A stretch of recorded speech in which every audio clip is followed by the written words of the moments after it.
What you're about to see are passionate, dedicated, and trained people practicing and preparing to enter an extreme sporting event that may change their lives. Do not try this on your own without necessary experience and supervision. Breathe in, breathe out. This moment's what it's all about. Want to be great, your goal awaits. Don't hesitate, accelerate. Set for the race, aim to give it all I got. Mind is set, gonna reach the high spot. Working hard in order to fulfill my goal. Nothing can stop me from getting what I'm going for. That's being great, I was working tirelessly, so I won't hesitate. Gotta get to first place, hands on the golden plate. I'll concentrate, won't hit the brake, just move forward, accelerate.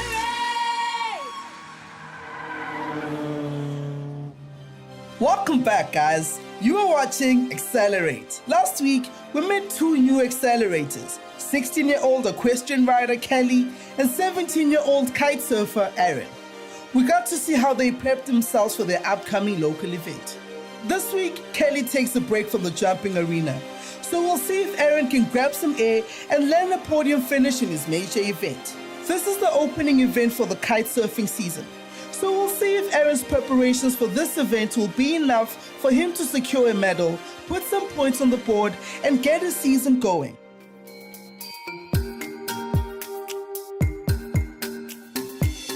So today I'll be competing in the South African Kiteboarding Association Tour Leg 1 that's being held in Tableview, Cape Town.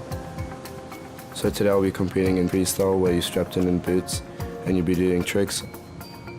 This is your high performance freestyle kite, which is used for tricks and technical movements. From that, the kite is then connected to your bar, which is this, which is what helps you steer the kite, give it power, and what makes you control the kite. And from there, it's your harness, which is what the bar is connected to, so you don't have so much pressure on your arms. And it's connected like this, like that, and then it hooks on in here. And then from there, you'll be in a wetsuit because of the water. And then from there, it's onto your board. This is a board that is used for freestyle because of the boots, which help for support and holding a big edge. So I'm going to show you how to pump up a kite, and this is normally what you do before you get on the water. So first you secure this little clip onto your kite so that when you pump it up, the wind doesn't take it down from on the beach because of the wind. And then you take your nozzle. All kites are normally different based on the brand. And then like on mine, it hooks into these little clips, and then you twist it like that. And then from there, you just start pumping it like that until it starts to get shape, and then that's hard enough, and then you're set.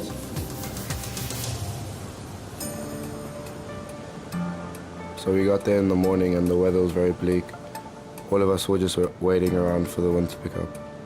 We've been here since 8 o'clock at the beach. The wind is northwest, pretty light, and we're waiting for it to swing to southeast for us to be able to run the competition today. The weather today, pretty bummed, because we've had good wind the whole week, and now coming to the competition there's no wind.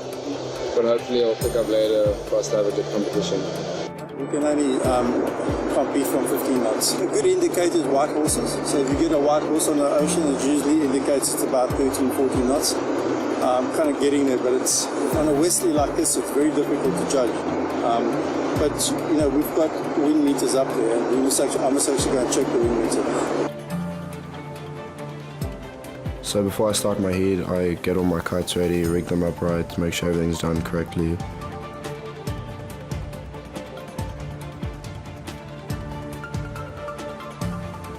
And then I sit down and just watch the wind and the waves to make sure when I go out there I know exactly what to do, and just make sure I'm in the right headspace before I go out. So right now the competition is still being postponed, but there's a bit of wind right now, so we're all going to head out and try practice and see if there's enough wind to start the competition. So right now I'm busy rolling out my lines. You do this because when you want to quickly get in the water, you don't have everyone else's stuff all over your lines, because lines take up quite a lot of space on the beach. So it's just easier to roll them up before and get going on the water faster. So I started off on my 13-meter kite because the wind was pretty light. So with my 13, it just means it's easier for me to get out on the water when there's light conditions.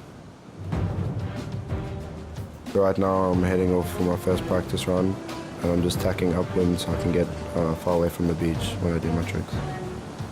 A kite's height is normally between 22 and about 24 meters in the air, and I normally jump about like 15 meters, and the highest jump in the world so far is 26.8 meters. And speeds traveling on the water can be from about 20 kilometers an hour all the way up to 50.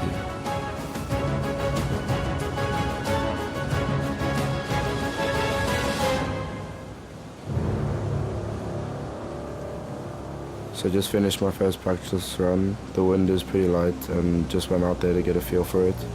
And hopefully during our heats the wind is a bit stronger so we can do better. So after my practice run, I stopped with my dad and my teammate Josh, and we just spoke about the conditions out there and what do we think we should do going forward. So right now I'm talking to my dad about how the waves are pushing us onto the beach in the onshore conditions because the wind is too light, so it's quite a challenge to stay out in the water. It's not really strong enough. Yeah. He's on a 30-meter kite, and all the guys on 13s are on battery. So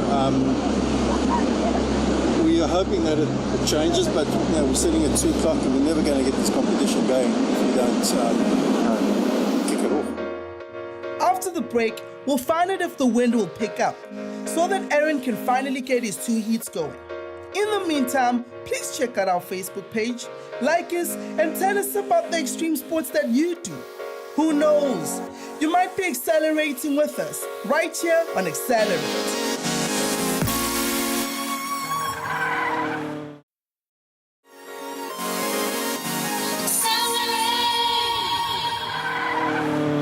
Welcome back. This is Accelerate. We're catching some air with 17-year-old kite surfer Aaron, as he's about to start his season with a major event that could see him put some points on the board and perhaps grab a medal for the day. So far, the wind has not been strong enough. So Aaron's got to wait it out and hope the Cape Southeaster picks up in time so he can get his 2 heats going.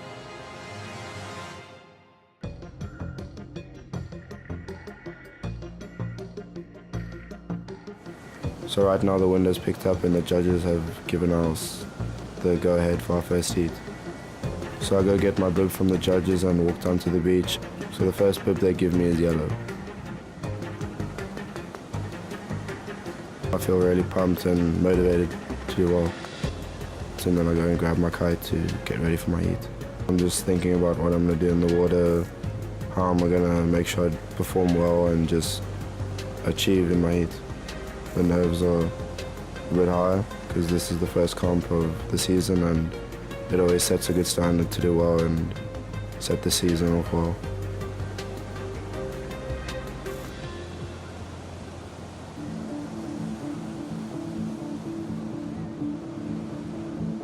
I'm busy unrolling my lines to launch my kite and get in the water for my heat. And I decide to go off my 13 meter because the wind is still a bit light and I know I'll get the best result out of it. So I untangled my lines and got a friend of mine to launch my kite, and I knew then the wind was good because my kite pulled me all the way to my board, and then I grabbed my board and headed down to the water. So right now I'm busy putting on my boots and then just gonna wait for the start of heat. So right now I'm just stretching my arms out, making sure that my body's loose and warm to get out there and nail my tricks. My dad gives me a high five and just wishing me good luck for the heat. Our heats are 7 minutes long and we have a transition period before that of about 2 minutes, so as soon as the one heat ends we've got 2 minutes before our start.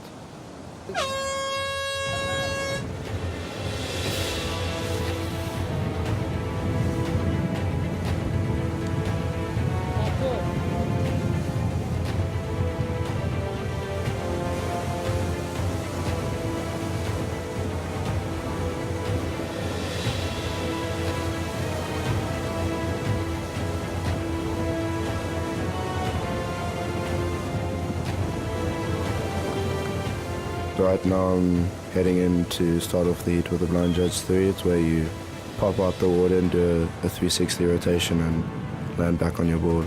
The landing was a bit sketchy, but it was still quite a decent blind judge 3. Around my waist is a leash so that when I fall, my kite doesn't disappear from me, and then I can always pull it back towards me. And I always keep it on the right side of me because I'm right-handed and I pass with my right hand. So right now I'm just heading out to get a bit more upwind and get a good run coming in so I can get another good trick in. Previous trick felt good, but I felt like I needed to improve a bit more on the landing. And right now I'm heading into the S1. So you pop out the water and you do a spin and then you pass the bar just before you land. That one felt a bit cleaner, but I could have been a bit higher to get more points. And then just adjusting my leash back to the right side.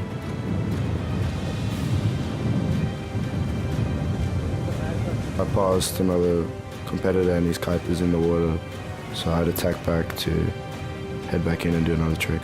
So far I'm feeling a bit more comfortable in the water, knowing that I've scored 2 nice tricks already. So now I just need to keep maintaining that and doing well.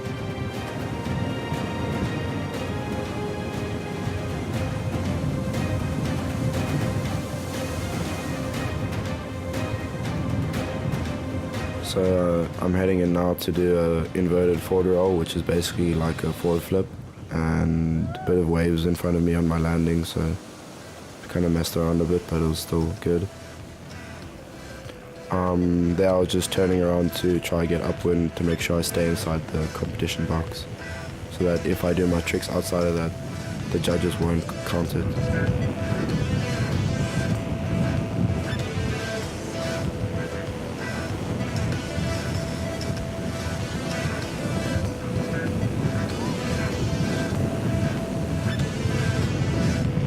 There I did a double S-bend, which is like a double forward spin, which felt pretty good. The landing was clean, kite was a bit high, which means the judges don't score it very well, but it's still good. So right now I'm heading out to do a 3-on-3, which is a pop off a wave, so basically like a 360 to a land, which I felt pretty good with.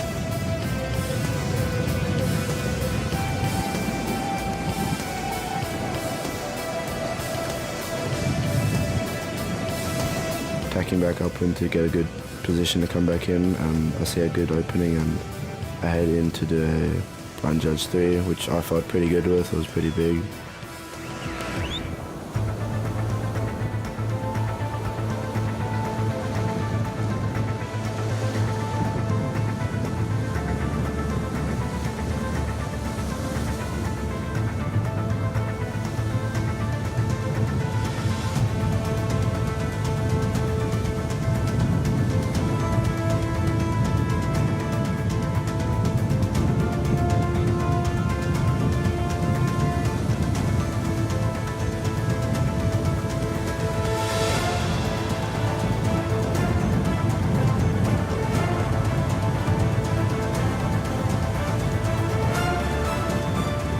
So right now there was an S1 with a 360 instead of a 180 pass. So after my heat I come in and just feel good about it. I got all my tricks done.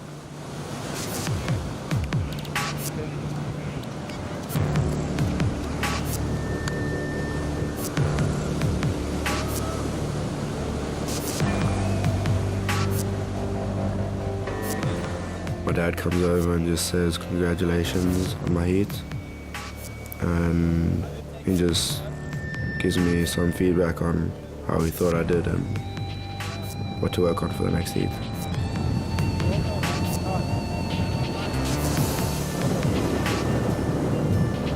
And then I'll just go and land my kite.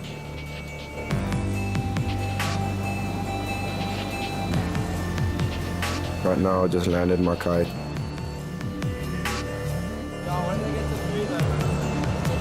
And then my mom comes over to say, well done. That was awesome. My mom and my brother came over to say well done on my heat because they thought I did really well. Our heats are 7 minutes long, and as soon as the one heat ends, we've got 2 minutes before our start. So right now I'm heading out for my second heat, going with my 11 meter because the wind I felt has picked up a bit, so I think it would be good for an 11 meter. For heat 2 I'll be wearing the Bluebird because of the way they draw up the heats.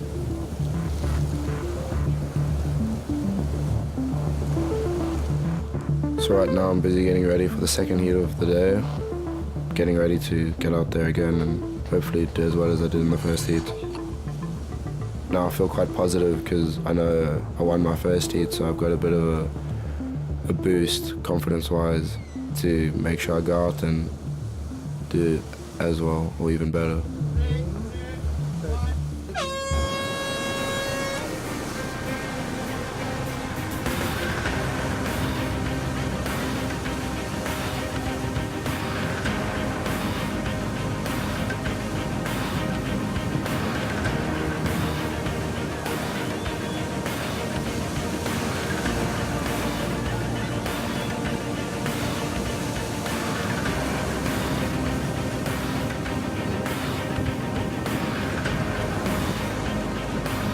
There we start the heat and start off with a blind judge 3 again.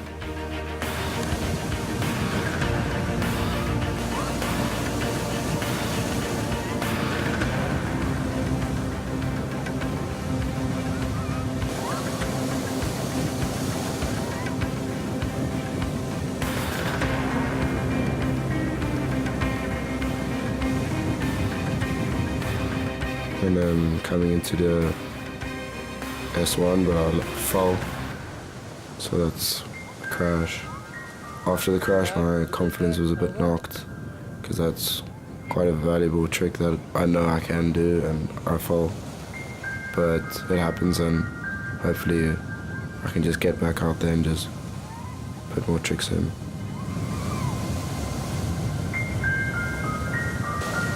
Head out to do a 313 and I landed, but then something went wrong and I fell. At this point I feel very down because I know these are things I can do, and obviously now I'm feeling a lot more stressed and a lot more pressure to get tricks done because right now I've only really done one. Stay tuned after the break, where we will see if Aaron can pull together some tricks to impress the judges enough to save his heat from disappointment. In the meantime, check out our Facebook page, like us, and maybe chat to us about your favorite accelerator.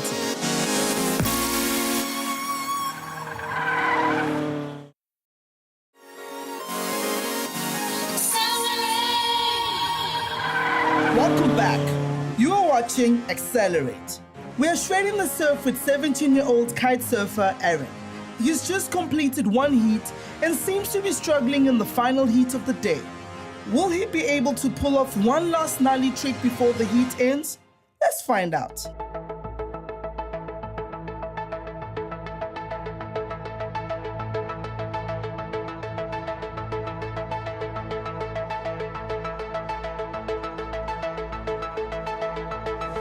Right now I'm heading in to just do a forward route so I can just stack up points and hopefully achieve somewhat of a good position.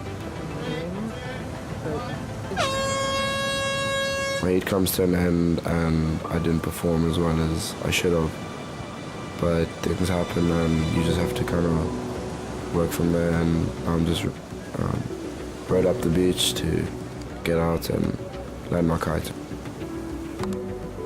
After my second heat I realized that I should have gone with the 13 meter instead, and the 11 was a bit too small for me. The 13 would have been the better choice. It would have given me a bit more power and therefore I could have done my tricks a bit better.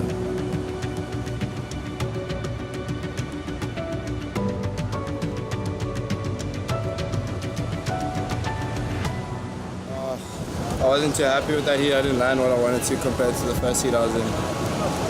I changed kites because I thought the wind was going to be a bit stronger, because I was quite overpowered in the first heat. But I think I should have stuck with that kite because I was still managing, but yeah, hopefully I still make it. So after my heat I pack up all my kites and walk back up to the car and put them all away, and then get ready for prize giving to be announced. At prize giving I'm a bit nervous because my second heat, I know I didn't perform to the best of my ability, and I didn't watch all the other guys' heat, so I'm not sure what the outcome's going to be. So Josh gets third. In second place was Aaron Rossi. At the end of the day, I come out with the second place, and I know that I've got room to improve and work on, so looking forward for the next competition. I'm really stoked for all the other guys' results and congratulate them on their achievements. I'm not too excited about these results, but I know I can do a lot better. I've got a few more competitions to improve on, and I'm looking forward to it. Yeah, so today we waited quite a while until the afternoon for the wind to swing and to pick up. And once it did, it was quite good and managed to finish the freestyle. Today I got second in the freestyle division. I was looking for first, but by my mistakes I came second. So I just know now I have something to work to and improve on. The next comp I'm just going to work harder, make sure I don't make mistakes and just keep training. You don't live or die by one event. As long as for him he goes out there and does his best, he'll do well because he's super talented and he's driven. If he doesn't, on any given day, anybody can have a bad day. Yeah, it's not the end of the world. We'll unpack it, see what he did wrong, plan for the next one. Aaron has a goal, and he wants to get on the international circuit, and we're there for him. To get onto the international circuit takes a lot of funding. He will have to go on a gap year and not go to university immediately. So, the realization of having good marks, in his final year is why he's so driven from a study point of view to achieve, because he knows the gap year, he's going to be away from home for 12 months following the international circuit. And that's his plan and that's his goal, is to end up hopefully one day being world champion. So after a punishing day on the waves, Aaron has managed to secure a second place finish, despite him not doing the best he could do in his final heat. However, this is only the first event of the season. He's still got a long way to go to claim the championship title. Keep going, Brew. We all know you got this. Next week, we'll welcome back 16-year-old equestrian rider Kelly, as she aims to grab a rosette for her regional event. Don't miss out! In the meantime, check out our Facebook page for more news and views.